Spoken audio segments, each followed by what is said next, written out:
بسم اللہ الرحمن الرحیم۔ میرے آج ویڈیو کا عنوان ہے قصہ ہارون رشید بادشاہ کے لڑکے کا۔ ہارون رشید کا ایک بیٹا تھا جس کی عمر تقریباً 16 سال کی تھی۔ وہ بہت کثرت سے زاہدوں اور بزرگوں کی مجلس میں رہا کرتا تھا اور اکثر قبرستان چلا جاتا۔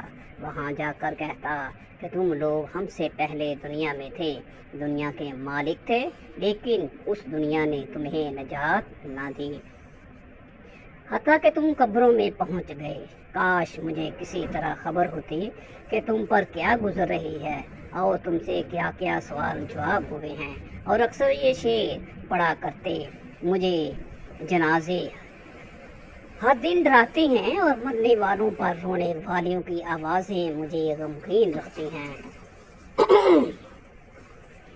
ایک دن وہ اپنے باپ یعنی کہ بادشاہ کی مجلس میں آیا۔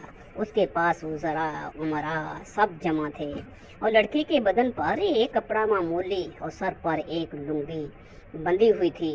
اراکین سلطنت آپس میں کہنے لگے کہ اس پاگل لڑکے کی حرکتوں نے امیر المومنین کو دوسرے بادشاہ کی نگاہ میں ذلیل کر دیا ہے۔ اگر امیر المومنین اس کو تنبیہ کریں تو شاید یہ اپنی اس حالت سے باز آ جائے۔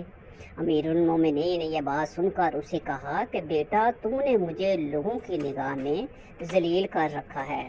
اس نے یہ بات سن کر باپ کو تو کوئی جواب نہیں دیا، لیکن ایک پرندہ وہاں بیٹھا ہوا تھا۔ اس کو کہا کہ اس ذات کا واسطہ جس نے تجھے پیدا کیا، تو میرے ہاتھ پر آ کر بیٹھ جا۔ وہ پرندہ وہاں سے اڑ کر اس کے ہاتھ پر آ کر بیٹھ گیا۔ پھر کہا کہ اب اپنی جگہ پر چلا جا۔ وہ ہاتھ پر سے اڑ کر اپنی جگہ چلا گیا۔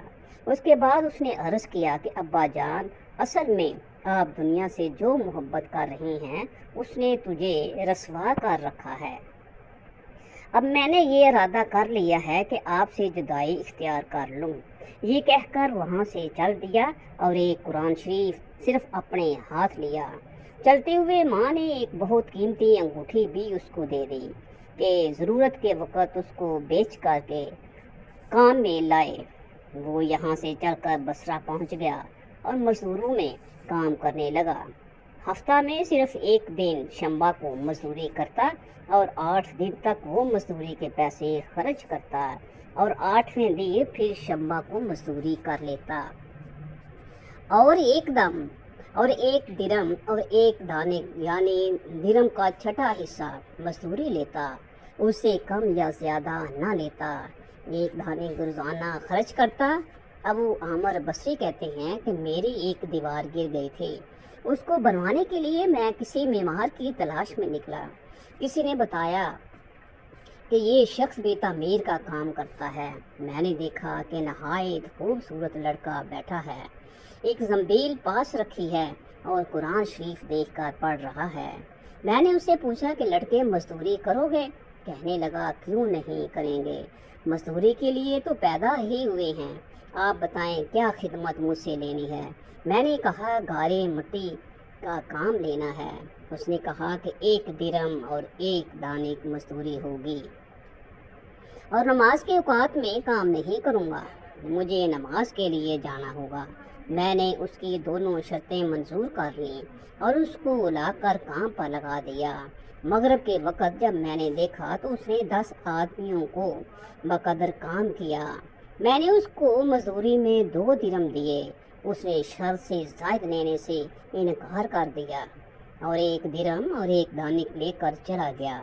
دوسرے دن میں پھر اس کی تلاش میں نکلا، وہ مجھے کہیں نہ ملا۔ میں نے لوگوں سے تحقیق کیا کہ ایسی صورت کا ایک لڑکا مزدوری کیا کرتا ہے، کسی کو معلوم ہے کہ وہ کہاں ملے گا؟ لوگوں نے بتایا کہ وہ صرف شنبہ ہی کے دن مزدوری کرتا ہے، اس سے پہلے تمہیں کہیں نہیں ملے گا۔ مجھے اس کے کام کو دیکھ کر ایسی رغبت ہوئی کہ میں نے 8 دن تک اپنی تعمیر بند کر دی اور شنبہ کے دن اس کی تلاش میں نکلا۔ وہ اسی طرح بیٹھا قرآن شریف پڑھتا ہوا ملا۔ میں نے سلام کیا اور مزدوری کرنے کو پوچھا۔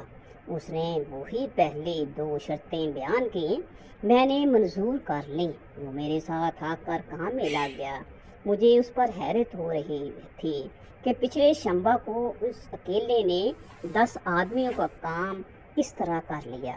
اس لیے اس مرتبہ میں نے اسی طرح چھپ کر کہ وہ مجھے نہ دیکھے اس کے کام کرنے کے طریقے دیکھے، تو یہ منظر دیکھا کہ وہ ہاتھ میں گارا لے کر دیوار پر ڈالتا ہے اور پتھر اپنے آپ ہی ایک دوسرے کے ساتھ جڑتے چلے جاتے ہیں۔ مجھے یقین ہو گیا کہ یہ کوئی اللہ کا ولی ہے اور اللہ کے اولیاء کے کاموں کی غیب سے مدد ہوتی ہے۔ جب شام ہوتی ہے تو میں نے اس کو 3 درم دینا چاہے، اس نے لینے سے انکار کر دیا کہ میں اتنے درم کیا کروں گا، اور 1 درم لے کر چلا گیا۔ میں نے 1 ہفتہ پھر انتظار کیا اور تیسرے شنبے کو پھر میں اس کی تلاش میں نکلا، مگر وہ مجھے نہ ملا۔ میں نے لوگوں سے تحقیق کی۔ ایک شخص نے بتایا کہ وہ 3 دن سے بیمار ہے، فلاں ویرانہ جنگل میں پڑا ہے۔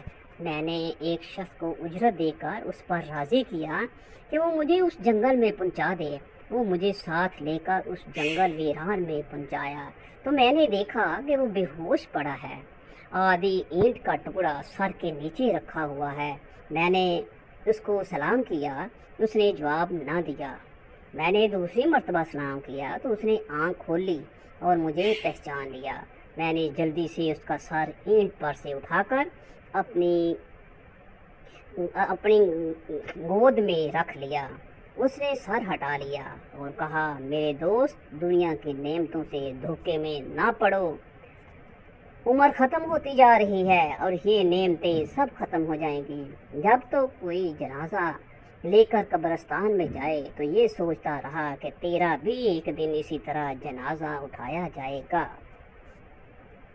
اس کے بعد اس نے مجھ سے کہا کہ ابو عامر، جب میری روح نکل جائے تو مجھے نہلا کر میرے اسی کپڑے میں مجھے کفن دے دینا۔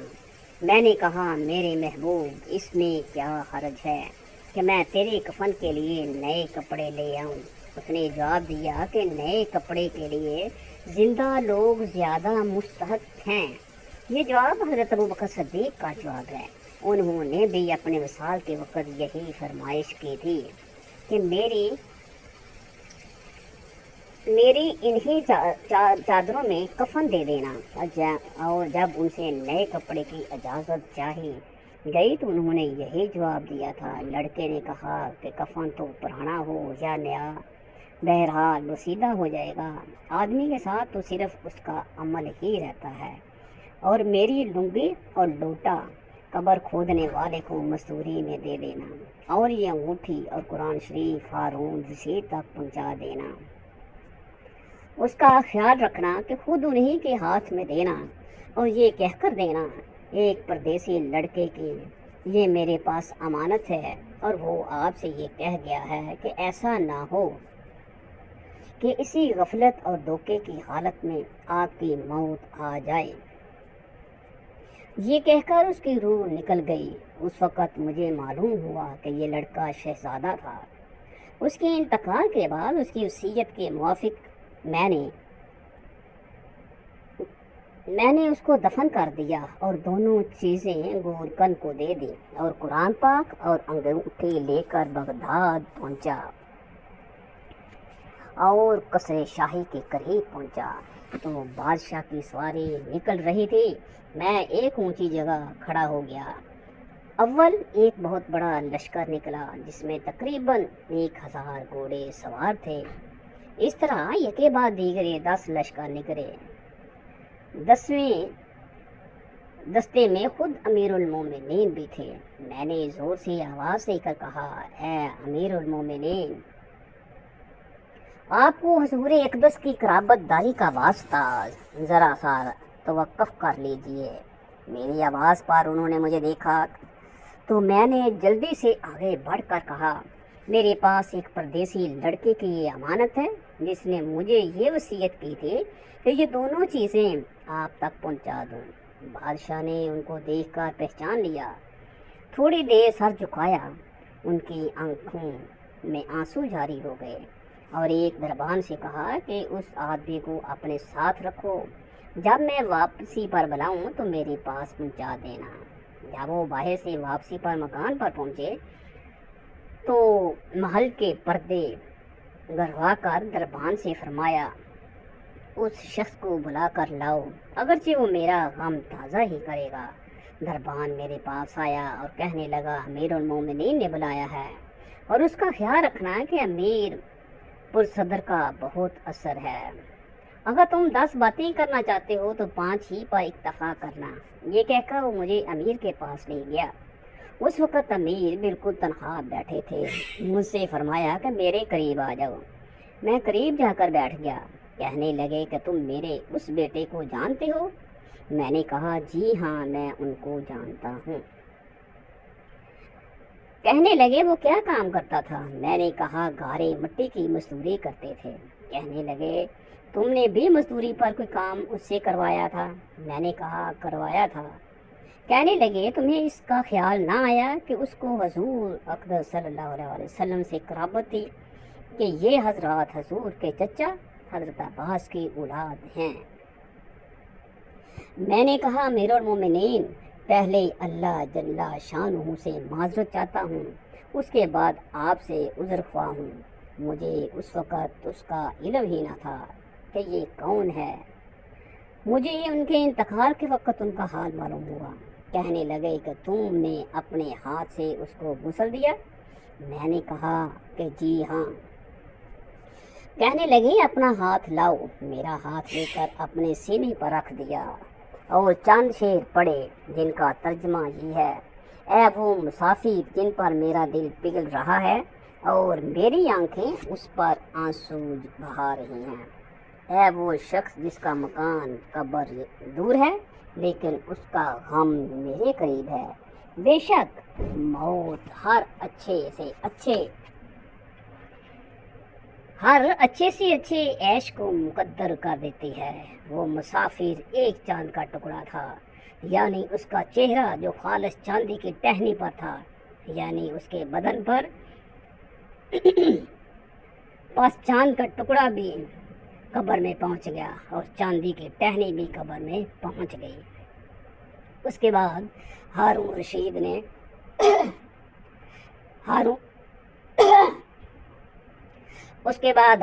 رشید نے بصرہ اس کی قبر پر جانے کا ارادہ کر لیا۔ ابو عامر ساتھ تھے۔ اس کی قبر پر پہنچ کر ہارون رشید نے چند شعر پڑھے جن کا ترجمہ یہ ہے، اے وہ مسافر جو اپنے سفر سے کبھی بھی نہ لوٹے گا، موت نے کم عمری کے ہی زمانے میں اس کو جلدی سے اچک لیا۔ ہے میری آنکھوں کی ٹھنڈک، تو نے میرے لیے انس اور دل کا چین تھا، لمبی راتوں میں بھی اور مخصی راتوں میں بھی تو نے موت کا وہ پیالہ پیا ہے جس کو ان قریب تیرا بوڑھا باپ بڑھاپے کی حالت میں پیے گا، بلکہ دنیا کا ہر آدمی اس کو پیے گا، چاہے وہ جنگل کا رہنے والا ہو یا شہر کا رہنے والا ہو۔ پس سب تعریفیں اسی وحدہ لا شریک الہ کے لیے ہیں جس کی لکھی ہوئی تقدیر کے یہ کرشمے ہیں۔